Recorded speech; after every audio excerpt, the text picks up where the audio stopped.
Olá, hoje eu gostaria de falar neste nosso vídeo sobre o tema discípulos que permanecem. E é uma tentativa de responder a uma pergunta sobre por que a porta dos fundos continua maior que a porta da frente na maioria das igrejas. E nós estamos tratando nesse aspecto porque que as pessoas que nós temos evangelizado e ganhado para Jesus e até batizado essas pessoas, elas abandonam a igreja em 6 meses, um ano ou no máximo até 2 anos. Essas pessoas não estão mais na igreja. A gente também tem compartilhado dessa luta de alguns pastores que inclusive dizem que batizaram e estão batizando várias pessoas por ano, 30, 40, 50, igrejas que batizam até 100, cento e poucas pessoas por ano. Mas depois de um ano, no máximo 2 anos, mais ou menos 20% dessas pessoas batizadas é que permanecem na igreja. E quando a gente não tem o resultado que a gente deseja, que as pessoas batizadas por nós permaneçam, nós podemos ter pelo menos 3 atitudes. Uma é fugir. Fugir à realidade e não fazer essa autoavaliação de que nós estamos ganhando, mas nós não estamos retendo as pessoas que nós estamos ganhando para o Senhor Jesus.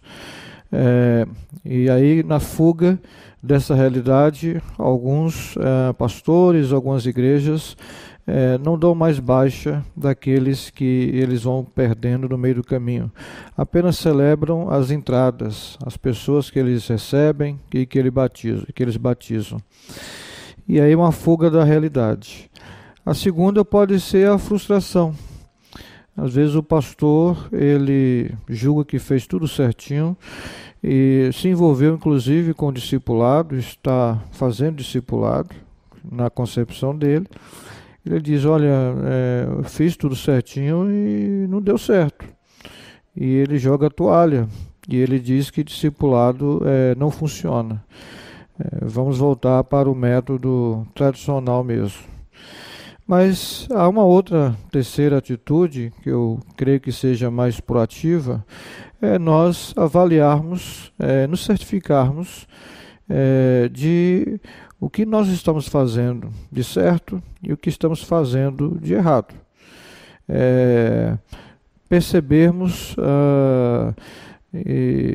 quais são as dificuldades que estamos enfrentando, até conversar com essas pessoas, procurá-las e saber delas o que é que motivou essas pessoas a abandonarem a igreja e conversar com elas. Mas eu gostaria de apresentar aqui algumas certificações, avaliações que eu julgo que são importantes e eu tenho procurado aplicar na minha igreja, onde eu pastoreio. A gente, quando lê no Evangelho de João, a gente encontra Jesus dizendo que a vontade do Pai Celestial era que ele não perdesse nenhum dos discípulos que o Senhor tinha dado para ele, mas que o ressuscitaria no último dia. E no capítulo 17 do Evangelho de João, na oração sacerdotal, há uma prestação de contas do próprio Filho de Deus ao seu Pai.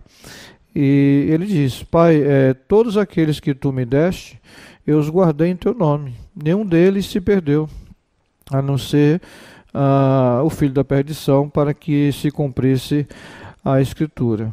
Nós não vamos entrar aqui no mérito desse filho da perdição, porque não é o foco do nosso assunto aqui. Mas o foco do nosso assunto é como fazermos discípulos que permanecem. E se não estamos fazendo discípulos que permanecem, O que é que está faltando em nós, no nosso discipulado, na nossa igreja? E eu gostaria de apresentar algumas ideias, algumas certificações que nós precisamos fazer esse checklist e avaliar o nosso discipulado na igreja. A primeira coisa que eu julgo importante para a gente avaliar se estamos fazendo discípulos que permanecem no Evangelho é nos certificarmos de que estamos pregando a mensagem certa. Eu penso que a mensagem certa gera discípulos verdadeiros. A mensagem verdadeira gera discípulos verdadeiros. O contrário também é verdade. A falsa pregação do Evangelho vai gerar discípulos falsos. E quando a gente pensa no Evangelho, eu penso que a gente precisa redefinir e reatualizar o conceito bíblico de Evangelho, principalmente no contexto brasileiro, onde a gente tem visto um Evangelho de autoajuda, um Evangelho de prosperidade, um Evangelho centrado no homem, um Evangelho da pura felicidade, e se esquecendo daquilo que as Escrituras dizem e definem como Evangelho. O apóstolo Paulo, por exemplo, escrevendo a sua primeira epístola à igreja de Corinto, lá no capítulo 15, ele inicia o capítulo dizendo que ele desejava lembrar a igreja sobre o Evangelho que ele havia pregado para eles, que eles haviam recebido e que deveriam continuar firmes nesse Evangelho, porque através desse Evangelho é que eles foram salvos e deveriam ser salvos definitivamente, permanecendo firmes na palavra que Paulo havia pregado para eles. Porque se não fizesse, Paulo teria pregado em vão. E ele faz uma definição resumida do que seja o Evangelho, que para mim fundamenta, inclusive, o credo apostólico. Né? Paulo disse que havia transmitido o Evangelho que ele havia recebido. E o Evangelho ele resume que Cristo morreu pelos nossos pecados e que ele ressuscitou também ao terceiro dia. Segundo as Escrituras, ele foi sepultado e ressuscitou ao terceiro dia. Então, Evangelho que não apresenta a morte de Cristo como necessária para o perdão dos nossos pecados, onde não revela que as pessoas que estão nos ouvindo, elas são pecadoras e que precisam de um Redentor, é um evangelho diferente daquilo que Jesus apresentou e que os apóstolos apresentaram. Mas não para por aí. O evangelho fala também de uma nova vida. O mesmo Cristo que morreu pelos nossos pecados é o Cristo que ressuscitou para vivermos em novidade de vida, para que possamos nascer de novo para uma viva esperança, a esperança da vida eterna. Então é importante a gente fazer uma autoavaliação. Essa mensagem que eu estou pregando, as pessoas que estão se decidindo na igreja, estão se decidindo ouvindo esse evangelho. A segunda certificação que é importante para avaliarmos se estamos fazendo discípulos que vão permanecer até a volta de Jesus, nos certificarmos de que as pessoas que estão nos ouvindo estão entendendo o Evangelho. É verdade. É muito importante perguntar isso às pessoas, se elas estão entendendo o Evangelho. Porque quando a gente tem notícia de que há pessoas, mais ou menos 4 milhões de pessoas, um pouco mais de 4 milhões de pessoas no Brasil, segundo dados do IBGE, que dizem que querem Cristo, mas não querem a igreja. Eles dizem que são desigrejados, eles não querem fazer parte de uma igreja como instituição, não veem essa importância, essa necessidade.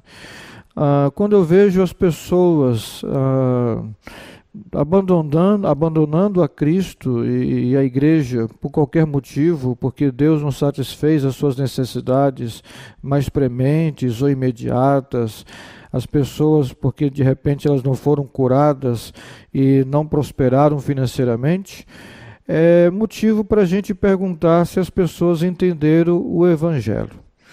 Outra coisa importante é que eu creio que há uma necessidade de perguntarmos às pessoas se elas entenderam o Evangelho, é que quando a gente pergunta às pessoas, por exemplo, se você morresse hoje e você fosse, né, lógico, estivesse diante de Deus, ele lhe perguntasse, por que eu deveria permitir que você entrasse no céu? E essa pessoa diz, né, porque eu fui uma boa pessoa na terra. Eu não sei, eu acho que se o senhor quiser, se o senhor acha que eu mereço, então eu acho que eu posso entrar no seu céu. Isso é um indicativo de que as pessoas não entenderam o Evangelho.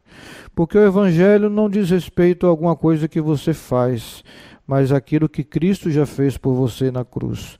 A religião diz que você precisa fazer para ser aceito por Deus. O Evangelho diz que você precisa crer no Evangelho, crer naquilo que Deus já fez por você. E aí você precisa obedecer a Deus, porque você já foi aceito por Ele. Então o Evangelho é a oferta da salvação que Deus fez e realizou em Cristo Jesus na cruz do Calvário.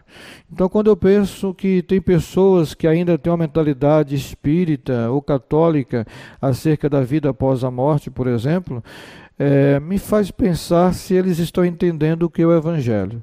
Quando eu sei que tem pessoas que são extremamente legalistas e acham que serão aceitos por Deus através das suas obras, me faz perguntar se essas pessoas realmente entenderam o Evangelho. E muitas vezes nós vamos precisar de um Filipe, que se aproximou daquele eunuco, lá em Atos capítulo 8, e perguntar para essas pessoas: você entende o que você está lendo? Como a gente precisa fazer esse trato individual. Em nossa igreja, ainda que as pessoas façam o curso Boas Novas, o curso Novos Membros, antes de batizá-las, nós fazemos entrevistas pessoais, nós conversamos com elas, para nos certificarmos de que elas entenderam o Evangelho. Para que elas possam tomar uma decisão consciente de descer as águas do batismo, sabendo em quem tem crido. Eu creio que uma das razões por que as pessoas estão facilmente abandonando a igreja, talvez porque elas não entenderam o significado bíblico do que seja o Evangelho de Jesus. Nessa primeira parte ainda da nossa conversa aqui sobre discípulos que permanecem e avaliarmos se estamos fazendo discípulos que permanecem, como Jesus fez, uma terceira verificação que precisamos fazer é nos certificarmos de que as pessoas estão seguindo a Jesus pela motivação certa. Sim. Às vezes as pessoas podem estar na igreja pela motivação errada.